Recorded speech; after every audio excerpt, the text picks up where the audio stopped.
السلام علیکم ناظرین، آپ دیکھ رہے ہیں پروگرام دین کی بات منیبہ کے ساتھ۔ آج کا ہمارا موضوع ہے لیلۃ القدر۔ لیلۃ القدر، شب قدر، رمضان کریم کی وہ رات ہے جسے رمضان کی باقی راتوں پر فضیلت حاصل ہے۔ اس رات میں ملائکہ آسمان سے عبادت کرنے والوں کی ملاقات کے لیے زمین پر اترتے ہیں، اور ان کے آنے اور حاضر ہونے کی وجہ سے کیفیت پیدا ہوتی ہے، ایک لذت پیدا ہوتی ہے۔ قرآن کریم بھی اسی رات کو نازل ہوا۔ اسی رات جنت میں باغات لگائے گئے۔ اس رات میں ایک گھڑی، ایک ساعت ایسی موجود ہے جس میں جو بھی دعا مانگی جائے وہ قبول ہوتی ہے۔ اور دعا کیسی مانگی جائے؟ سیدہ عائشہ صدیقہ رضی اللہ تعالی عنہا فرماتی ہیں کہ اللہ کے رسول صلی اللہ علیہ وآلہ وسلم سے میں نے عرض کی کہ یا رسول اللہ صلی اللہ علیہ وسلم، اگر مجھے لیلۃ القدر کا پتہ چل جائے تو میں کون سی دعا مانگوں؟ دیکھیے کہ دعا کون سی مانگی جائے، یہ بھی سیدہ عائشہ آقا علیہ السلام سے پوچھ رہی ہیں۔ اپنی خواہش کے مطابق دعا نہیں مانگی، آقا سے طلب فرمایا تو اللہ کے رسول صلی اللہ علیہ وآلہ وسلم نے ارشاد فرمایا قولی اللہم انک عفو تحب العفو فاعف عنی، کہ تم دعا مانگو اے اللہ بے شک تو معاف کرنے والا ہے، معافی کو دوست رکھتا ہے، مجھے بھی معاف کر دے۔ یعنی ایسی جامع دعا مانگیں کہ دونوں جہانوں کے لیے فائدہ بخش ہو، رضائے الہی کے حصول کے لیے دعا مانگی جائے۔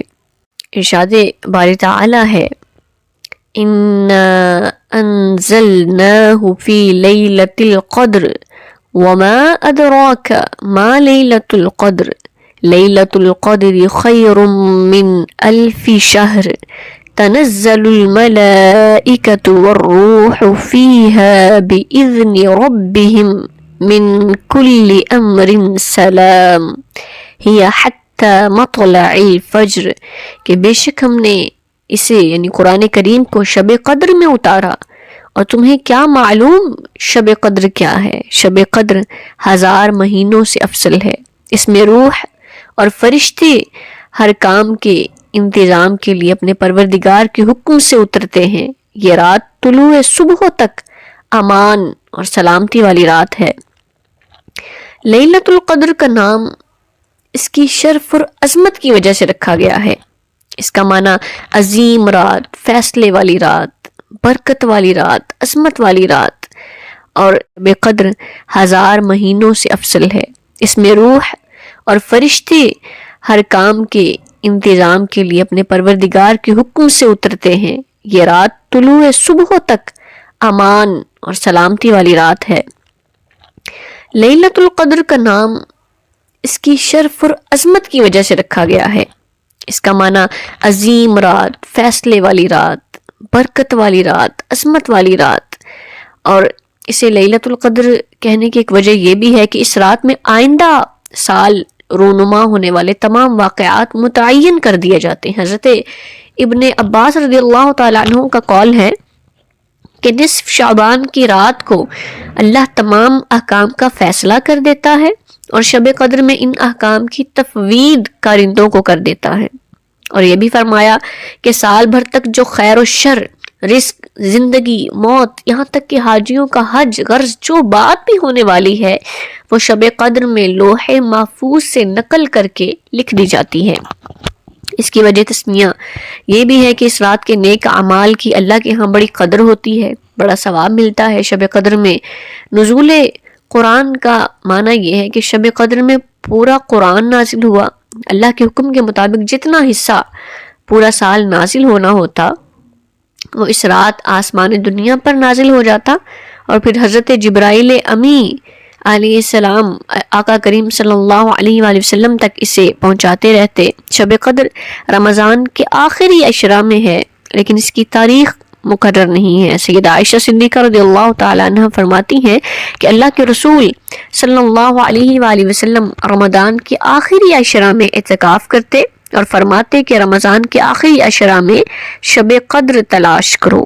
حضرت سلمان فارسی رضی اللہ تعالیٰ عنہ سے روایت ہے کہ اللہ کے رسول صلی اللہ علیہ وآلہ وسلم نے شعبان کے آخری دن خطبہ دیا اور فرمایا اے لوگوں ایک عظمت والا مہینہ تمہارے قریب آ رہا ہے، یہ برکت والا مہینہ ہے، اس مہینہ میں ایک رات ایسی ہے جو 1000 مہینوں سے افضل ہے۔ افضلیت اللہ کریم نے اس کی رکھ دی ہے، یہ برکت والی رات ہے، عظمت والی رات ہے۔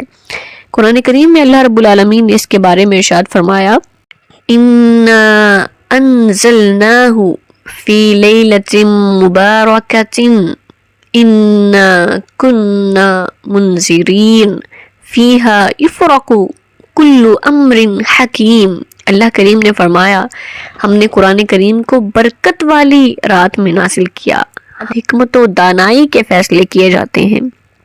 اللہ کریم نے خیر من الف شہر یعنی 1000 مہینوں سے یہ جو افضل رات ہے اس کی مزید تائید کر دی کہ یہ برکت والی رات ہے، یہ عصمت والی رات ہے۔ صحابہ اکرام کو کسی چیز سے اتنی خوشی نہیں ہوئی جتنی اس آیہ مبارکہ سے ہوئی خیر من الف شہر، کہ یہ 1000 مہینوں سے افضل جو ہے وہ رات ہے۔ ایک دن آقا کریم صلی اللہ علیہ وآلہ وسلم صحابہ کے سامنے بنی اسرائیل کے 4 انبیاء کا ذکر کر رہے تھے کہ انہوں نے 80 برس کی عبادت جو ہے وہ اللہ کی اور لمحہ بھر کے لیے بھی اللہ کی نافرمانی نہیں کی۔ یہ سن کر صحابہ کو رشک آیا، یعنی اس وقت کے لوگوں کی عمریں بھی زیادہ ہوتی تھیں، تو اس کی وجہ سے جب وہ نیک اعمال اگر کرتے رہیں گے تو ثواب بھی زیادہ ہوگا۔ تو جبرائیل امی علیہ السلام اللہ کی بارگاہ سے سرکار کی بارگاہ میں حاضر ہوئے، عرض کی کہ اللہ کے نبی آپ کو اور آپ کے صحابہ کو یہ سن کر تعجب ہوا کہ ان حضرات نے 80 برس کی عبادت کی اور لمحہ بھر بھی غافل نہ ہوئے، تو اللہ نے آپ پر اس سے بہتر ارشاد نازل فرمایا ہے۔ پھر سورہ قدر جبرائیل امی علیہ السلام نے پڑھی، اللہ کے رسول صلی اللہ علیہ وآلہ وسلم بہت خوش ہوئے کہ بغیر اتنی طویل عمر کے اور اتنا عرصہ عبادت کے ایک رات میں اتنا زیادہ اجر مل رہا ہے۔ حضرت ابو ہریرہ رضی اللہ تعالی عنہ روایت کرتے ہیں کہ اللہ کے رسول صلی اللہ علیہ وآلہ وسلم نے فرمایا جو شخص ثواب کی امید سے لیلۃ القدر میں کھڑا ہوتا ہے، قیام کرتا ہے، یعنی نماز ادا کرتا ہے، تو اس کے گزشتہ گناہ معاف کر دیے جاتے ہیں۔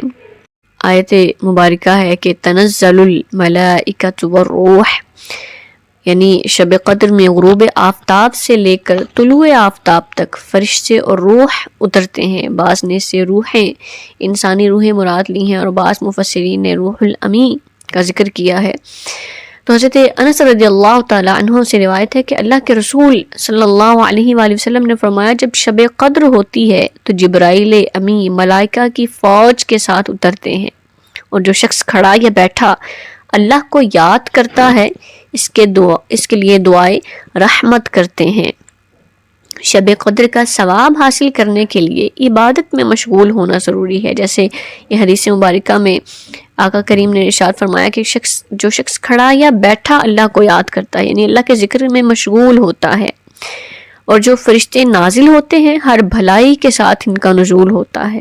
بعض علماء نے یہ بھی کہا ہے کہ اس رات ملائکہ مومنوں کو بکثرت سلام کرتے ہیں۔ یہ رات طلوع فجر تک سلاموں سے بھری ہوئی ہے، ہر جگہ نور سے جگمگاتی ہے، اور ہر شخص کو یہ کیفیت نظر نہیں آتی بلکہ اہل کشف ہی اس کو دیکھ سکتے ہیں، انہیں پر اس کا انکشاف ہوتا ہے۔ اس رات کے بارے میں مختلف اقوال ہیں، اس کی تاریخ کے بارے میں بعض نے 21ویں شب کو شب قدر کہا ہے۔ ایک قول کے مطابق سیدہ عائشہ صدیقہ رضی اللہ تعالی عنہا نے 29ویں شب کہا ہے۔ حضرت ابو ذر غفاری اور حضرت حسن رضی اللہ تعالیٰ عنہ کے قول کے مطابق 25ویں شب ہے۔ حضرت بلال حبشی نے جو آقا کریم سے روایت کی ہے اس کے مطابق 24ویں شب ہے۔ حضرت ابن عباس کے نزدیک 27ویں شب ہے۔ حضرت عبداللہ بن انیس کے نزدیک آقا علیہ السلام نے انہیں 23ویں شب جو ہے وہ شب بیداری کا حکم دیا۔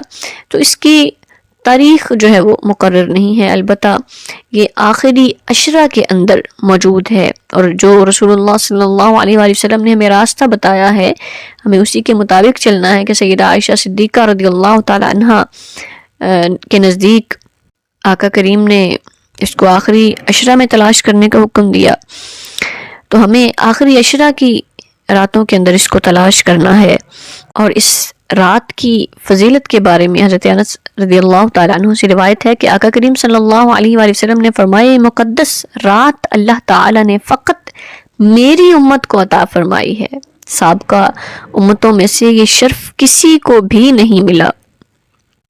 پہلی امتوں میں عابد شخص وہ ہوتا تھا جو 1000 ماہ تک اللہ کی عبادت کرتا، لیکن اس کے مقابلہ میں اللہ رب العالمین نے امت محمدیہ کے لوگوں کو، امت محمدیہ کو شب قدر عطا کر دی ہے، جس کی عبادت 1000 ماہ سے بہتر قرار دی گئی ہے۔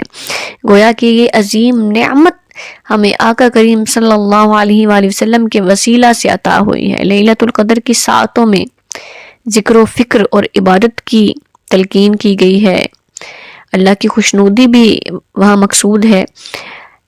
لیلۃ القدر میں عبادت ریاکاری کے لیے نہ ہو، اس میں بدنیتی نہ ہو، اور آئندہ برائی نہ کرنے کا عہد کر لیا جائے، تو یہ رات ایسے بندے کے لیے مغفرت بن کر آتی ہے۔ حضرت انس رضی اللہ تعالیٰ عنہ سے روایت ہے کہ رمضان کریم کی آمد پر آقا کریم صلی اللہ علیہ وآلہ وسلم نے ارشاد فرمایا کہ یہ جو مہینہ تم پر آیا ہے اس میں ایک رات ایسی ہے جو 1000 مہینوں سے افضل ہے، اور جو شخص اس رات سے محروم ہو گیا گویا وہ سارے خیر سے محروم ہو گیا، اور اس رات کی بھلائی سے وہی شخص محروم رہ سکتا ہے جو واقعتاً محروم ہے۔ واقع میں وہ محروم ہے کیونکہ ہم معمولی سے فنکشنز کے لیے اور کچھ مہمانوں کی آمد پر اپنے دوستوں کے ساتھ اگر بیٹھے ہیں تو بہت سی راتیں ایسے ہی ضائع کر دیتے ہیں، جاگتے ہیں، لیکن جب اس رات کی فضیلت اتنی ہے، یہ رات ہی معمولی نہیں ہے، تو اس رات میں جاگنا کتنا افضل ہے، جو ہم فضول میں اتنی راتیں بسر کر لیتے ہیں۔ مہندی کے فنکشنز ہیں اور جو بھی رات کو فنکشنز کیے جاتے ہیں یا بیٹھ کر گپ شپ لگائی جاتی ہے، اتنا وقت گزر جاتا ہے رات کا، تو اس رات کی فضیلت تو بہت ہی زیادہ ہے، تو اس رات میں جاگنا کیوں نہ چاہیے؟ تو ہم یہ ایک عشرہ کیوں نہیں جاگ سکتے؟ اس رات کا بہترین وظیفہ بھی ہمیں عطا ہوا ہے کہ آقا کریم نے جو سیدہ عائشہ رضی اللہ تعالیٰ عنہ کو دیا، فرمایا کہ تم یہ دعا مانگو، اللہم انک عفو تحب العفو فاعف عنی۔ ہمیں اس رات کی برکتیں لینی ہیں، اس رات میں عبادت کرنی ہے، قیام کرنا ہے، اللہ کے آگے سجدہ کرنا ہے، زار و زار اللہ سے التجائیں کرنی ہے، اللہ سے بخشش طلب کرنی ہے، اللہ کے حضور اپنی دنیا و آخرت کی بھلائی مانگنی ہے، تاکہ ہم زار و زار اللہ سے التجائیں کرنی ہے، اللہ سے بخشش طلب کرنی ہے، اللہ کے حضور اپنی دنیا و آخرت کی بھلائی مانگنی ہے، تاکہ ہم اس ساعت سے، اس رات کی ساعتوں سے، وہ گھڑی جس میں دعا قبول ہوتی ہے، اس سے محروم نہ ہو جائیں۔ ہمیں اس عشرہ کے اندر راتوں کو قیام کرنا ہے۔ اللہ کریم ہمیں توفیق عطا فرمائے، آمین ثم آمین۔